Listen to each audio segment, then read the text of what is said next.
Hello, my name is Jerome and welcome to my RC Construction YouTube channel. Today I'm working on my XDRC 945 excavator.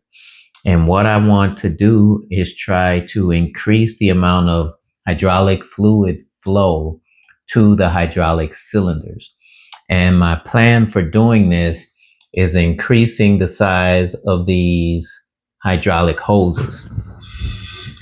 So I was talking to the people at the factory that makes this, the Toucan Hobby. Well, they were relaying the information. And I wanted to put a bigger motor in here. The reason being, when the big arm lifts up and I also move the small arm simultaneously, they both slow down because they're limited to the amount of fluid that gets to them due to how wide this hose is. And so I was going to increase the motor, and they let me know I can put as big a motor as I want. You're still going to be restricted by this tube. So I went on to AliExpress and I bought much bigger tubes right here. And in addition, well, before I show you that, the tube coming out the bottom of here, going into this valve block, this is the fluid coming out of the tank, going into the valve, going to the cylinders. And this bottom tube here actually goes, shrink this. This bottom tube is the return line that goes into the other side of this tank about right here. So I do believe if I replace one of these, I'm going to have to replace both of those. So I went on AliExpress and I bought this tubing here, and this is 4 feet of tubing. Cost me less than $10. But in addition to that, let me show you some more tools. In addition to that,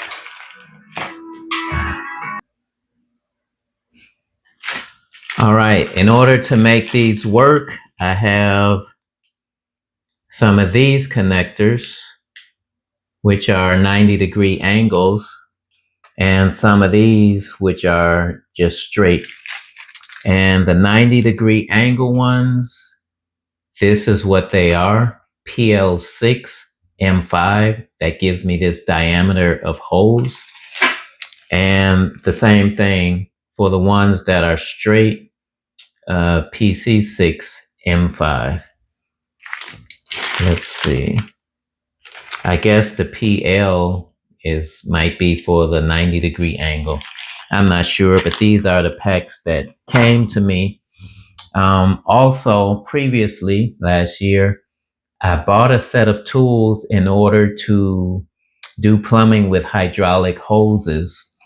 And all these tools came in a kit for about $30. This tool right here, this will cut a hydraulic hose, and the end of it is perfectly level across. There's no burrs, there's no stray edges.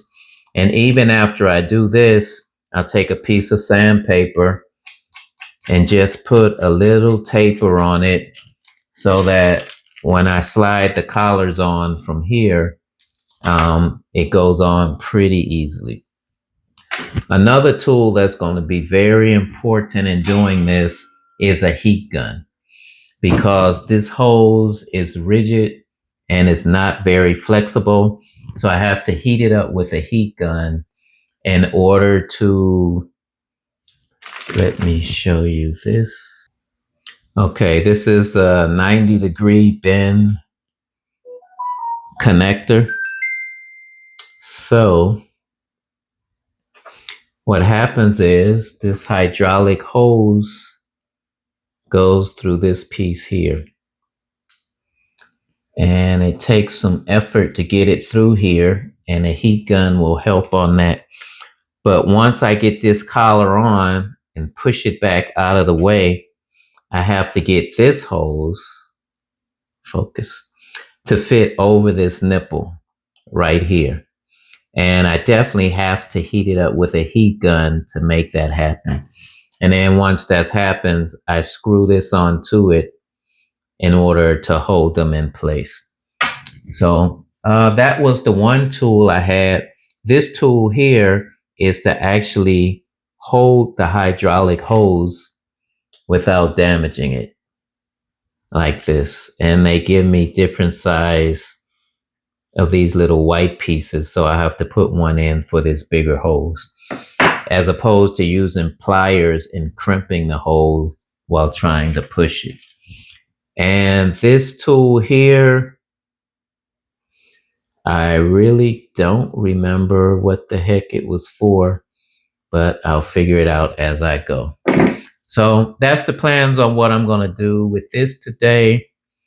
And I will let you know how it turned out, any problems I ran into, and whether it works better, great, or I just learned that this is something you should not do. I'll keep you posted.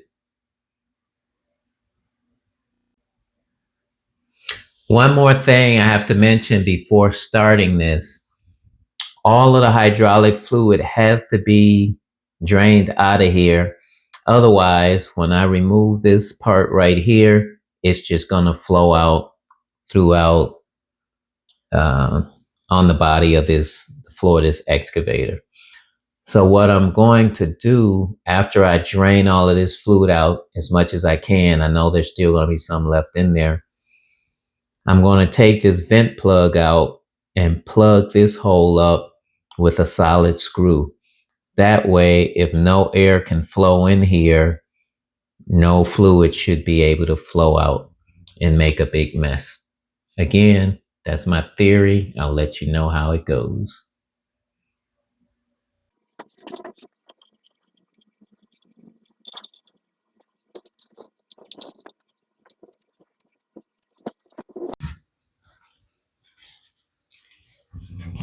Looks like I sucked up a lot of crap from in the bottom of that tank.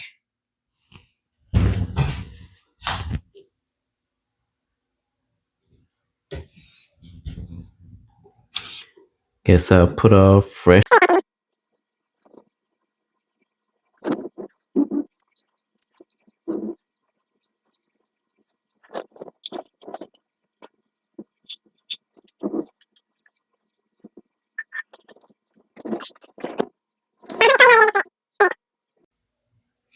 This is interesting. I thought this might be a drain plug at the bottom of here, but it's actually a rubber washer that is disintegrating. That's what all that black stuff is. Weird. Let me just get that out of here. Okay, so I can wipe all of this out and not worry about fluid running all over everywhere. No drain plug at the bottom of the tank.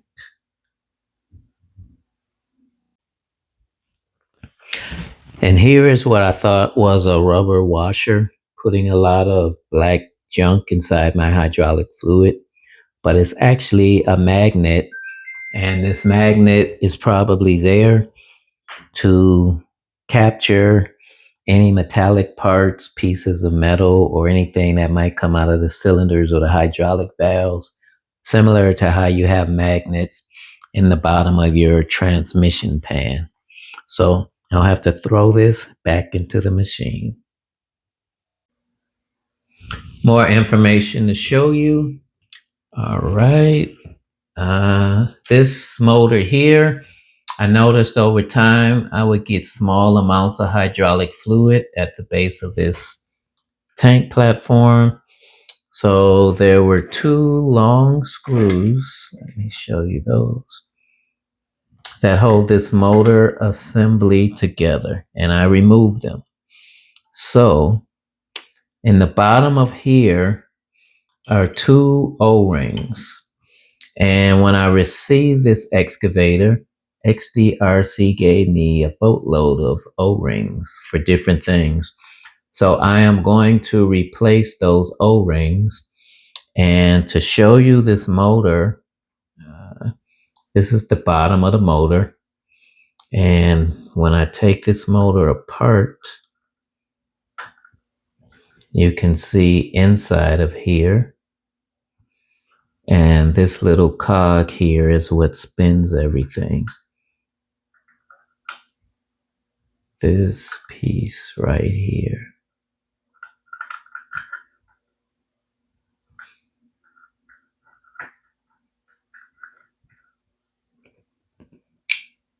There we go.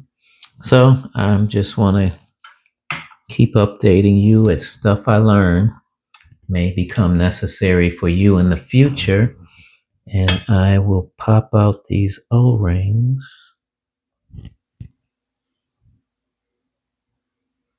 And see if this other O-ring fits.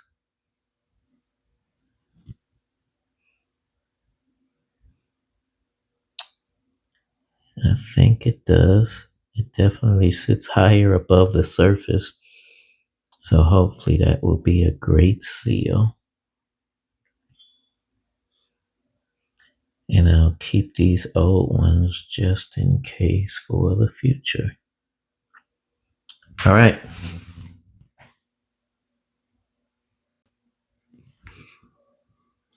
I unscrewed this piece from here, and I want to show you the difference between this new one and the old one. You can see possibly a difference in the size of the holes, which will determine the amount of flow of fluid. Let me show you side by side. It's a little bit bigger. Hopefully that little bit is just enough. I have the one big hose installed here going to the valve body. I did not replace the return hose because if the problem I was having was I was not getting enough fluid to both the big arm and the stick, then it's not going to be an excess of fluid trying to flow back through this hose. So I just wanted to show you what's happening inside of the oil tank when I exercise the cylinders.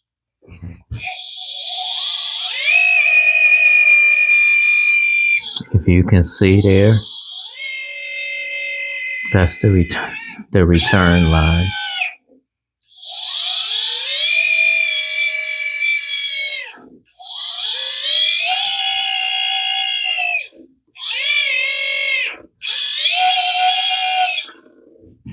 So now I gotta put the top back on here so that fluid does not spray everywhere when I really try to put it through the test.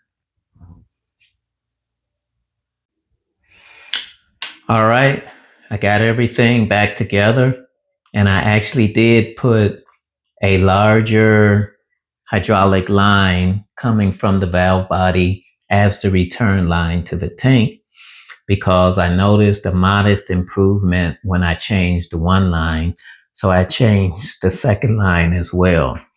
And it is better. I was hoping it would be 100% no delay in it, but it's a lot better than it was. So this is normally going up with just the big arm.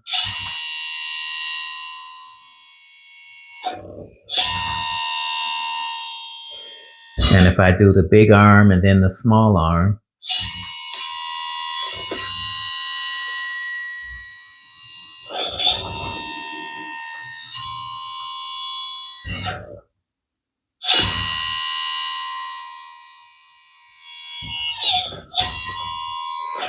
so I would say at most it's about 40% better, which is not really high, but it's also not nothing. So for the average person, I would say for all the effort I put into this, it's probably not worth doing. But I love disassembling my machines. So I love doing stuff like this. When I buy a machine, I have a strong desire to totally disassemble it to see how it works and how everything is, and then put it back together. So any little chance I get to disassemble something, modify something, or take it apart, I tend to jump at those chances. Let me show you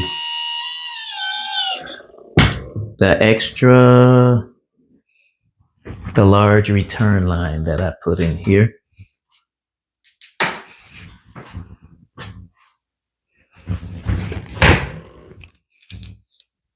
So this is the feed line that goes out to the valve body, and this line right here is the return line that fills up the hydraulic tank.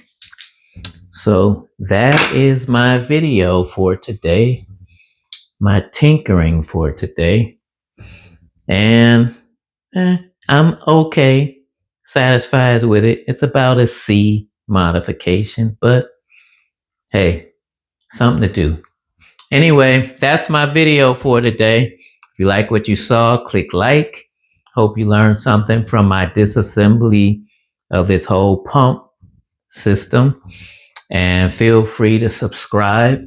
And any questions, put them in the comments. And I will talk to you later. Peace.